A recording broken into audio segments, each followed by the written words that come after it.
I'm going to talk to you about what voting really is. It's about power. The power to affect real change on the issues that you care about. Only about 50% of 18 to 29-year-olds eligible to vote in the 2016 election did. It is clear this power is not being taken advantage of. We are here to explain why and to provide ways to prevent this.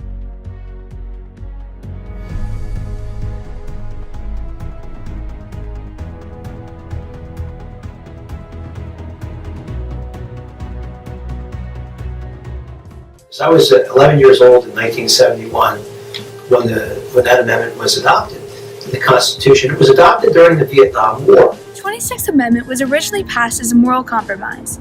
If young citizens were considered old enough to join the U.S. Army, they should also be considered old enough to vote in elections.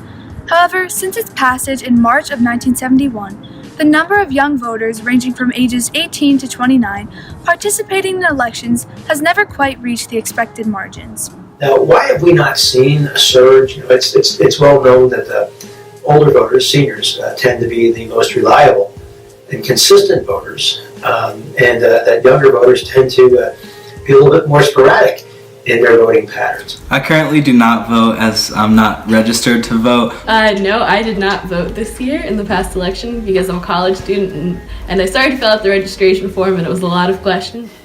The amendment originally expanded the electorate to include over 11 million new voters, and today the youth make up 19% of the electorate. But the steepest downward trend in voting is among the youth population, especially in years involving non-presidential elections. Research has shown there's a significant gap between the youth and those 45 and older in terms of registration and voting for congressional and presidential elections. Jennings Randolph was a passionate advocate for lowering the voting age. And he once stated that youth possess a great social conscience, are perplexed by the injustices in the world, and are anxious to rectify those ills. Research has shown that on a whole, millennials lean left, and as one source stated, they are revolutionaries for urgent social rights. Right now, for example, they're very much focused on the DACA children, or what we call the deferred action for childhood arrivals, or the so-called dreamers, that many younger voters or younger people do communicate to my office about the plight of the so-called dreamers. So that's an issue. I'd say that younger voters also tend to be socially aware. Certainly issues of climate change, global warming seem to be issues that many more youthful voters seem to be concerned about. They work with homeless, or they work on environmental groups, to fix problems. But then they don't see that politics could be a means to cure a lot of those issues. And so it's a disconnect in my mind between their interest and how politics might address those concerns. According to some college students, the economy is their top priority. I tend to care more about economic policies as opposed to the social ones, so I usually vote for the candidate who has economic policies that I agree with. The number one issue time and again is the economy. Young people are struggling right now. We look at the economic recession and there's lots of conversation about how the worst of it absolutely has ended, but when we look at unemployment rates for the millennial generation, they are still very high. If we look at poverty rates for the millennial generation, they're much higher for young people right now than previous generations at the same age. Wages are stagnant. Student debt rates are incredibly high. Participation is important. We can't deny that fact. But even more important is informed participation. I like to see voters who get out and are engaged, that they understand the issues, that they care, and they participate. I used to hear stories years ago of having to pay people to go vote, and I said, if you have to pay somebody to vote, maybe it's better than that person not show up. I think issues that I lack knowledge about are the direct effects of different policies that could be put into place.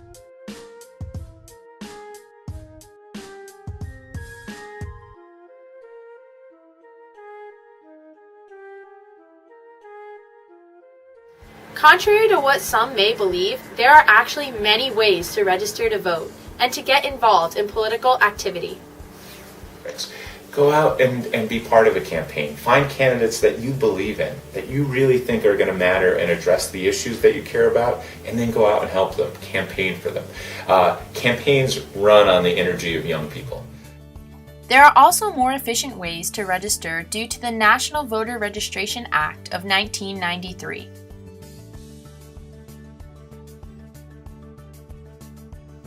You know, when you go to get your driver's license done, vote right there. They ask you, are you registered to vote? Register at school if you can.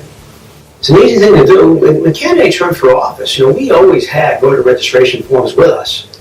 We have a rule, you have to be registered 30 days before an election. Often, individuals get most engaged and informed about elections just a few days before. So, simple change of law. Allow people to register right on election day. So the best way to have elected officials pay attention to you and candidates to pay attention to you is by voting. I did indeed vote this year. I was looking forward to it considering I just turned 18 and I was excited I got to participate in the election.